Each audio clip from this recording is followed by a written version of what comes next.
Hey everybody, this is the first episode. I just, tried to do a couple of these like real short last year and just really fell off. But this is the first episode of basically a kind of a conservation brief. There's been a lot of public land issues going on right now, again. And one of the big ones happening right now is dealing with the roadless rule. So I have Devin OD from Backcountry Hunters and Anglers on with me today to cover all of that because he is kind of the expert in this, has been dealing with it since this controversy begins. Devin, welcome on for this real, 15, 20 minutes. Thanks for joining me, and we'll dive into it. Yeah, thanks for having me on. I'm happy to be part of the inaugural episode here. Yeah. So first, we're going to keep these nice and short because people have attention spans that are incredibly short, like I do. So first, what is the roadless rule and how does that affect the landscape currently? Yeah, so roadless area conservation rule it was established in 2001. The implementation of the rule, I think there was hundreds and hundreds of local meetings, about 1.6 million comments with almost 95% in support of the rule. So what it does is it conserves some of our nation's most intact and wild national forest lands, over 58 million acres of backcountry landscapes across, I think, 39 states that are designated as roadless areas. And these cover inventoried roadless areas that were inventoried, back in the 70s, around that time. And so, what the roadless rule does is it essentially does not allow any new road building and restricts timber harvest in these inventory roadless areas that are covered by the roadless rule. There are a couple exceptions there to, timber harvest that would be for like fuel hazard, wildfire hazard, fuel reduction, for wildlife habitat restoration projects, things of that nature. There's some select timber harvest allowed. There's a limited, road building that's allowed for some of those types of projects as well. There's a lot of things that you actually can do in roadless areas that people don't really realize. So, obviously you can hunt, fish, backpack, camp, horseback ride. There are actually OHV uses allowed. So there's 9,000 miles of active OHV trails in roadless areas. Grazing permits, there's over 14 million acres of grazing allotments. So there's a lot that people don't realize that you can do in these roadless areas, but it's a really critical conservation rule that, has conserved these unfragmented habitats, these backcountry areas for wildlife, served, fisheries and clean water. It's been a staple for, almost 25 years. And then there are two sort of additional roadless rules that people should be aware of, which is Colorado and Idaho have their own roadless rules currently being considered for rescission because they were established through a separate process Gotcha. that isn't open to repeal of this 2001 roadless rule. Okay. That makes sense. So, and when you're talking about this 58 million acres, you can correct me if I'm wrong, but one, these are not underutilized lands. Like you said, there's grazing allotments, there's OHV, you can do all of the public land activities.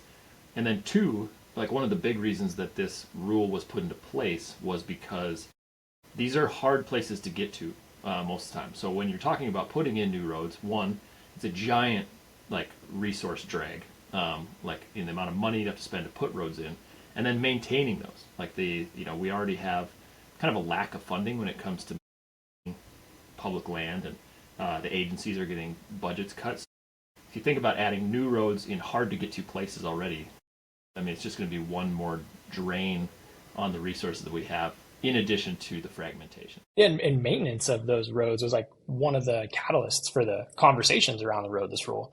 Our Forest Service lands have 370,000 miles of roads in them. That's twice the U.S. highway system. That's enough to circumnavigate the globe almost 15 times. That's what we currently have. And we're talking about just no more new roads because we really can't. We've struggled to maintain the existing roads already. Right. Okay, so the second question I had was, now that we've laid down the foundation of what that rule is, what is currently happening with it and why is everybody on social media? Why is everybody talking about it? Yeah, so right now, as of August 29th, the USDA published a notice of intent to rescind the roadless rule, and that would open up 45 million acres to new road building and commercial timber harvest. So this is a very short comment period that they've opened up. It's only a 21-day public comment period, which is really short for a NEPA process. So that brings the deadline for folks to comment would be September 19th. And you know, right now this is something that has been somewhat of a political football, across different administrations since it was established. There's been a number of court cases, and this is something that, the proposal right now as it stands in the notice of intent is either, no action or complete repeal, rescission of the rule. And usually in these types of NEPA processes, you get a range of alternatives, right?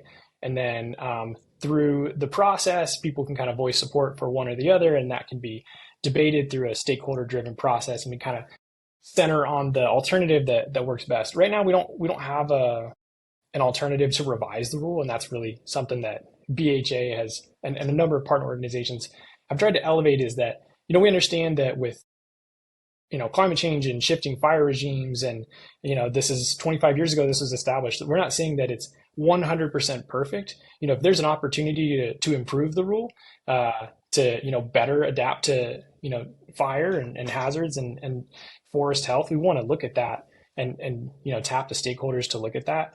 But right now we're not seeing that, and so it's really important that people get out there and they are weighing in. We amplify this public comment period like we saw back in 2001 when we had 1.6 million people weighing in. So we're hoping we can replicate that. Yeah, for sure. Obviously, BHA and I would say most people who have looked at any of these issues understand that these lands have to be multi-use, right? There has to be a give and take between just pure recreation and then resource extraction. So it's understandable that there's going to be some timber harvest on certain swaths of national forest or BLM or whatever whoever is managing that landscape. But like you said, if it wasn't just so black and white in trying to repeal the rule, if there was a different variation or a different option, that people could weigh in on, that would make more sense. But for now, it only makes sense to make sure that this doesn't get passed through, because it seems like it would just be one more slippery slope to basically completely changing the landscape, literally, from what we've known for the past, almost 25 years. So what can people do? You said we want to replicate that 1.6 million comments. What can people do right now? And a very easy way to do it, so we don't get, people are getting tired of everyone saying just call your representatives, even though that's what it takes. What's an easy step that people can take to speak up and make their voice heard about this decision? Yeah, so BHA on our Action Center, we've got all the background, some talking points there, and the ones that I didn't elevate as people are commenting on this, that's really important. The administration is really pushing this as a way to address wildfire risk. The majority of fires are human caused, and a huge percentage of those occur within half a mile of a road. So cutting new roads in is really going to exacerbate that. We've already done 2 million acres of hazardous fuels reduction on roadless areas since the rule was implemented. So this work does happen. We're doing hazardous fuels reduction. If we need to improve that, let's improve that. But this work is occurring. And so that's a huge talking point. But you go to BHA's website, you can just click the link. It's going to take action. It's going to send a message to your member of Congress, to the administration, and then we'll deliver that as well to the U.S. Department of Agriculture before the comment period is over, all the people signing on to that. We also really encourage people to go to regulations.gov, where we've got that link to share your unique story, the places where you can go. So we've got a GIS map where we've overlaid national forest lands and these inventory roadless areas. And you can look at it. If you've gone hiking, fishing, you have a personal story from one of these areas. This is what we want to share. You need to explain why these areas are unique, why they're valuable to you, as a hunter, angler, or whatever you like to do on public lands. And so that's like a really, really key component. But the action alert that we have set up will also voice support for a bill that is currently in Congress, the Roadless Area Conservation Act, which would codify the roadless rule as legislation. That's a steep hill to climb, but we want to be amplifying that for members of Congress to keep that conversation moving forward as another avenue to hopefully protect these roadless areas. Yeah, well, I think right now, when there's so much attention on public lands currently, like, after the big fight with Senator Mike Lee's legislation, I think it's the perfect time to be trying to actually be proactive about this type of stuff rather than just reactive. And so this is a big, kind of tipping point for people who are listening to this, watching this, and have been paying attention that it's time to start putting legislation in place that protects these things so that way we're not doing this every 4 to 10 years where we're having ththese massive fights to protect what we all own.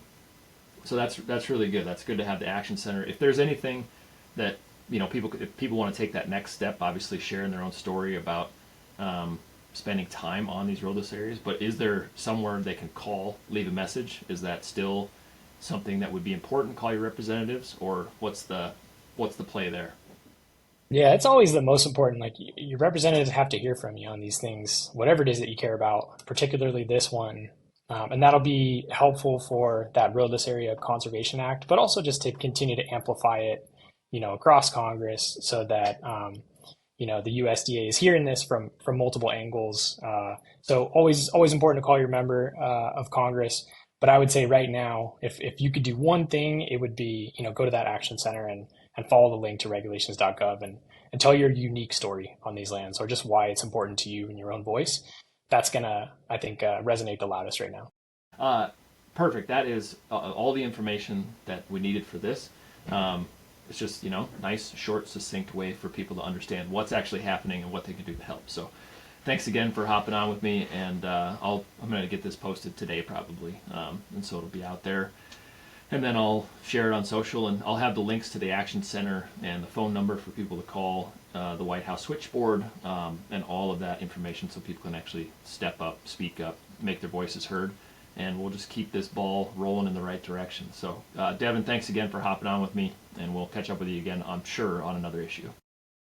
Yeah, that sounds great. And I can share a couple extra links with you just for that like GIS map too, if you want to link that one. Yep, absolutely. Absolutely. So thanks again. Yeah, appreciate it.